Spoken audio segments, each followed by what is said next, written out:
defiance. And I said from the start, Antrim County would not give me a fair trial. And I did not get a fair trial. And I got a screwy bullet. The actions that I did that day, I never meant to hurt nobody. And I know I hurt a lot of people, including her family and my family, because we're all going through this. Drug lords are some of the most notorious and powerful criminals in the world. They control vast empires of illegal substances, money, and violence. But what happens when they're caught and sentenced to life in prison? How do they react to losing everything they've worked for? In this video, we'll explore the stories of some of the most infamous drug lords who face life sentences in prison. Joaquin El Chapo Guzman. Guzman was born on April 4, 1957, to father Emilio Guzman Bustillos and mother Maria Consuelo Lorera Perez, a poor couple who lived in La Tuna, a rural village in the state of Sinaloa, Mexico. His full name is Joaquin Archibaldo Guzman Lorera, but he's better known by his nickname, El Chapo, which means shorty in Spanish, because of his height of 5 feet 6 inches. But don't let his height fool you. He is a ruthless and cunning leader of the Sinaloa cartel, one of the most powerful and influential criminal organizations in Mexico and the world, and is responsible for the death of about 3,000 people. El Chapo grew up in a poor farming family with an abusive father who was involved in the drug trade. He endured physical violence and hunger as a child and dropped out of school after 3rd grade. His life of crime began when he was a teenager, working with his father in his drug business. He grew marijuana for local dealers and soon learned the ropes of smuggling drugs across the border to the United States. At 15, El Chapo saw his father live a frivolous lifestyle, squandering all the money they were making from the drug business. So he decided to grow his own marijuana business, but he was soon kicked out by his father. So he joined his uncle, Pedro Aviles Perez, who was one of the pioneers of drug trafficking in Mexico at the time. But in 1978, his uncle was killed by the Mexican police in a shootout. El Chapo then joined forces with another rising drug lord, Hector Luis Palma Salazar, also known as El Güero, or the Blonde One, in the 1980s. Together, they formed the Guadalajara cartel along with Miguel Ángel Felix Gallardo, also known as the Godfather or the Boss of Bosses. El Chapo was in charge of logistics for the Guadalajara cartel. He supervised the transportation and distribution of narcotics from Sinaloa to various cities in Mexico and across the border, using innovative methods such as using tunnels, planes, trains, and boats to smuggle drugs. He also oversaw the security and protection of the cartel's operations from rival gangs and law enforcement agencies. El Chapo became famous for being ruthless and violent with his enemies. He shot and killed anybody who tried to mess with his business, but he was also generous and charismatic with his allies and friends. Things changed in 1989 when Felix Gallardo was arrested by the Mexican authorities. The Guadalajara cartel then split into smaller fractions, and El Chapo became the leader of the Sinaloa fraction, known as the Sinaloa Cartel. He allied himself with other drug lords, such as Ismael El Mayo Zambada and Juan Jose El Azul Esperagosa Moreno. Together, they waged a bloody war against their rivals, such as the Tijuana Cartel and the Juarez Cartel. El Chapo's cartel grew in size and power over the years, expanding its operations to Central America, South America, Europe, Asia, and Australia. He also diversified his business, investing in real estate, mining, agriculture, and even fashion. He became one of the richest and most influential people in Mexico, with an estimated net worth of over $12.6 billion by Forbes magazine. He also became one of the most wanted criminals in the world, with both Mexico and the United States offering millions of dollars for his capture. But El Chapo was not easy to catch. He used various methods to evade detection and arrest, such as changing his appearance, bribing officials, and moving frequently. But he also built an elaborate network of tunnels under his properties and across the border to smuggle drugs and escape from enemies. However, El Chapo's luck ran out in 1993 when he was arrested by Guatemalan authorities after he was linked to the murder of Cardinal Juan Jesus Posadas Ocampo. He was extradited to Mexico and sentenced to 20 years in prison for drug trafficking and murder. He was sent to Puente Grande prison in Jalisco. But even behind bars, El Chapo continued to run his cartel with the help of his associates and corrupt prison staff. He enjoyed many privileges inside the prison, such as having a cell phone anytime he wanted. These privileges aided El Chapo in planning and executing his escape on January 19, 2001.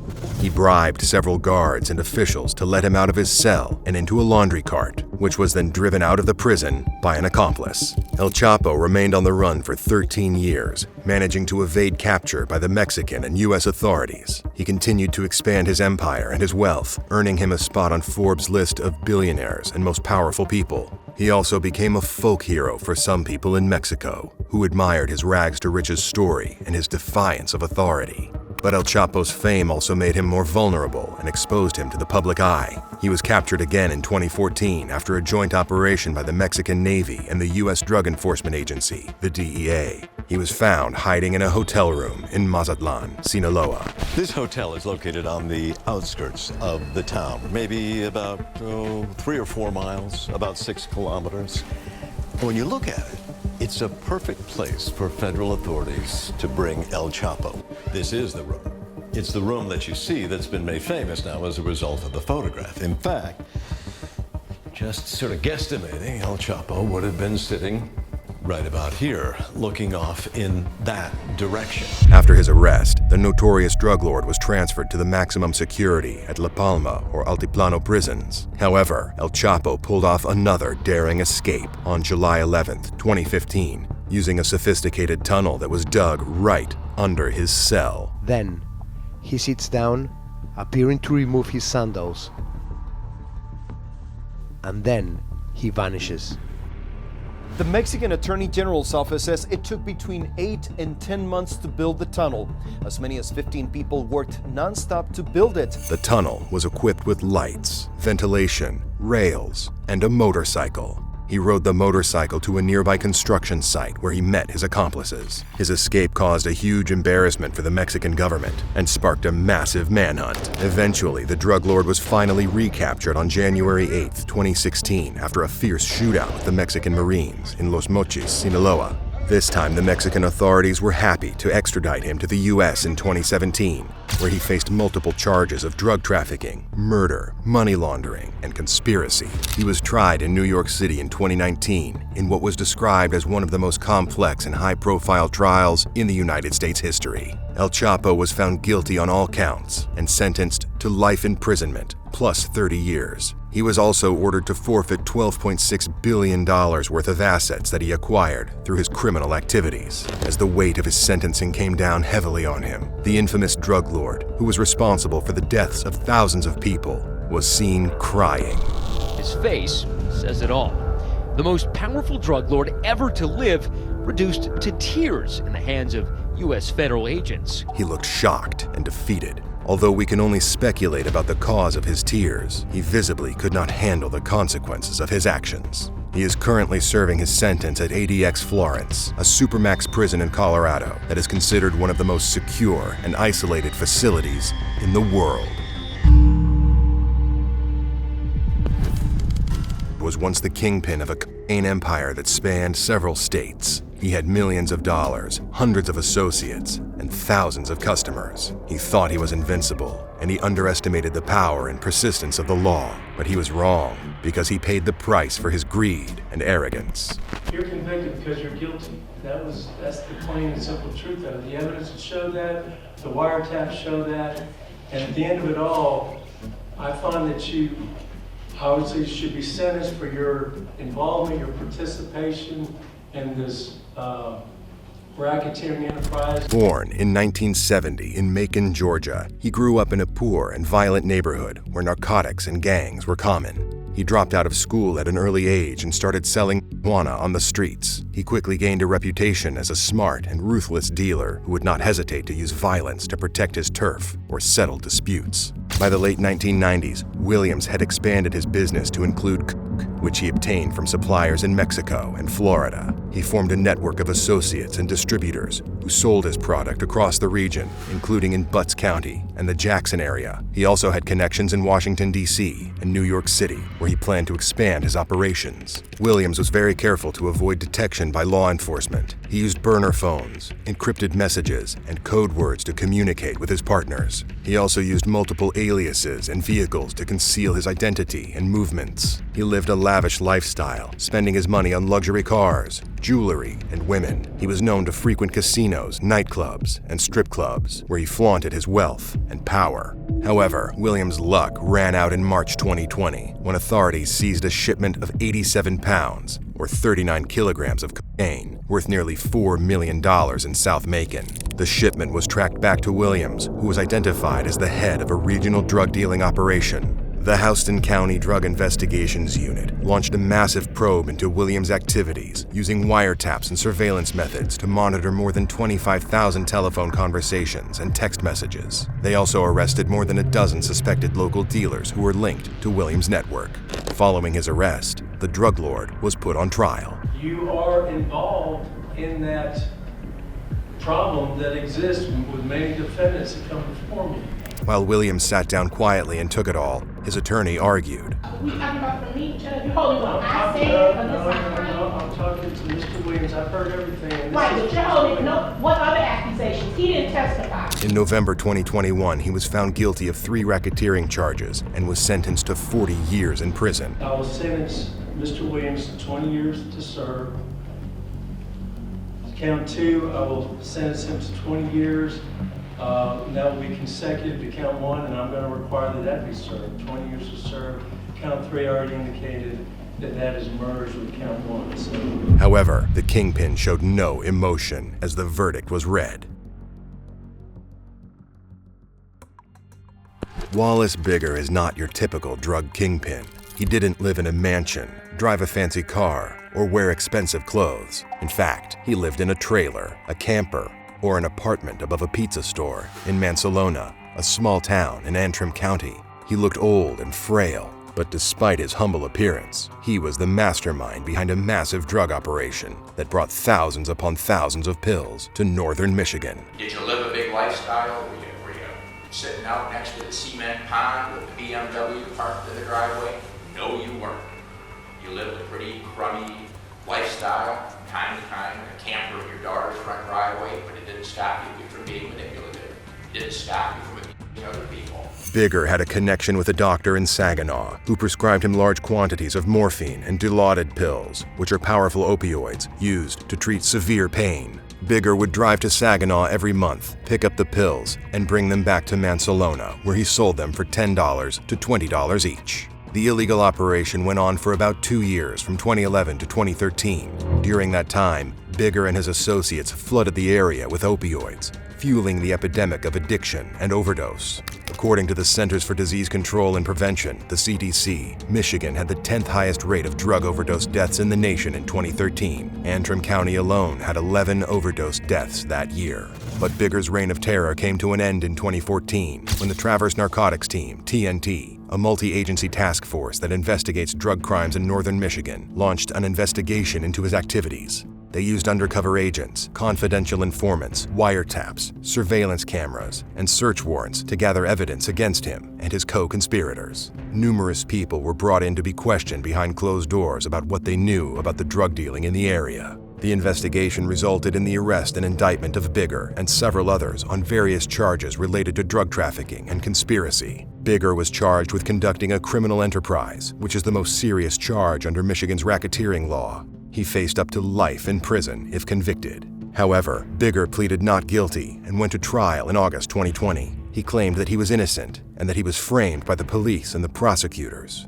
He also tried to fire his lawyer several times and asked for a mistrial, but the jury didn't buy his story. They found him guilty on all counts after deliberating for less than 2 hours. At his sentencing hearing in November 2020, Bigger was defiant and unrepentant. He told the judge, Philip Rogers, that he did not sell drugs and that he did not get a fair trial. And I did not sell drugs, and I will not admit to nothing. He blamed his lawyer for being incompetent and the judge for being biased. I believe the judge is biased, and I said right from the start, Antrim County would not give me a fair trial. And I did not get a fair trial. And I got a screwy lawyer. Despite one of his drug dealers, Jason Blackmore, testifying against him in court, Bigger was unmoved to take any responsibility for his actions. He was the primary provider of morphine during that time period within Antrim County. He kept going back to Saginaw and was getting 800 pills a month, bringing them back here. Hopefully his sentencing at the high end of the guidelines and the consecutive nature will send a message to anybody that may want to fill that vacuum that regardless of your age, there is a consequence if you are caught trafficking this quantity of controlled substance. Bigger blamed everyone else but himself for all the bad choices that he had made in his life, but the judge was unmoved by his complaints, where he passed his verdict. I am sentencing you to 180 to 360 months on charge number 1. On charge 2, the controlled substance delivery charge, 23 to 240 months. Charges 3 and 4, 23 to 240 months. On the maintaining a drug house, 16 to 24 months. And on conducting the criminal enterprise, that's 50 to 240 months. Rogers also ordered Bigger to forfeit $20,000 in cash that was seized from him during the investigation. In all this, Bigger showed no remorse or empathy for his victims. Speaking of empathy and remorse, Aaron Andrade took responsibility for his own actions and apologized to the parents of his victim, Kristen Kutu, whose death was caused by an overdose of fentanyl he had sold to her. The state would have proven that what the defendant really sold Kristen Kutu was nearly pure fentanyl, a controlled substance like heroin or morphine, hundreds of times more toxic than heroin. Kristen was a 29-year-old woman from Cranston, Rhode Island, who had struggled with addiction for years. She had been in and out of rehab, but she never gave up hope of getting clean and starting a new life. On February 17, 2014, she contacted Aaron Andrade, a 23-year-old drug dealer from Providence, who agreed to sell her some heroin. What she didn't know was that the heroin was laced with fentanyl, a synthetic opioid that is 50 to 100 times more potent than morphine. Kristen met Andrade in a parking lot and bought 2 bags of the substance for $80. She then drove to her mother's house, where she injected the substance into her body while sitting in her car. Within minutes, she stopped breathing and lost consciousness. There were 2 Cranston police officers standing there. All I could say repeatedly was, "Please don't tell me my daughter is dead. Please don't tell me my daughter is dead." Kristen was pronounced dead at the hospital. The medical examiner ruled the cause of death to be fentanyl intoxication. The person that I had loved with all my heart for 29 years died alone in a car on a lonely street from bad heroin sold to her by a drug dealer who probably made about $20 from the sale. Andrade was arrested after an investigation by the police and the Attorney General's office. He was charged with murder under the felony murder statute, which means that he was responsible for Kristen's death because he committed the underlying offense of selling drugs. He was also charged with possession of a controlled substance with the intent to deliver and delivery of a controlled substance. Andrade's case was the first of its kind in Rhode Island since the outbreak of the opioid crisis, which has claimed thousands of lives across the country. Prosecutors believe Aaron Andrade's no contest plea is the first time ever in Rhode Island that someone has pleaded to murder charges for a drug overdose death. The state attorney general, Peter Kilmartin, said that he wanted to send a strong message to drug dealers that they would face severe consequences for their actions. He said that Andrade knew he was selling a deadly product and that he preyed on Kristen's vulnerability. However, Andrade pleaded guilty to all charges in 2017. Sir, are all of these facts true? Yes, ma'am. He was sentenced to 40 years in prison with 20 years to serve and 20 years suspended. After his sentencing, Andrade showed some remorse and apologized to Kristen's family in court and said that he wished he could take back what he did. He also said that he was addicted to drugs himself and that he needed help. The actions that I did that day, I never meant to hurt nobody. And I know I hurt a lot of people, including her family and my family, because we're all going through this.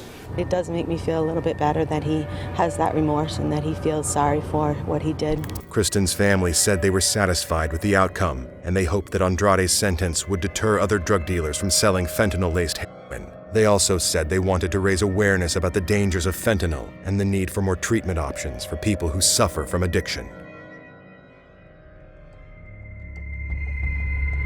These are some of the most extreme and fascinating cases of human behavior, and they show us how different people cope when faced with the consequences of their actions. What do you think of these drug lords? Let us know in the comments section below. We would love to hear from you. Meanwhile, if you like this video, please give it a thumbs up and share it with your friends. And don't forget to subscribe to our channel and hit the bell icon to get notified when we upload new videos. Thanks for watching. We'll see you next time.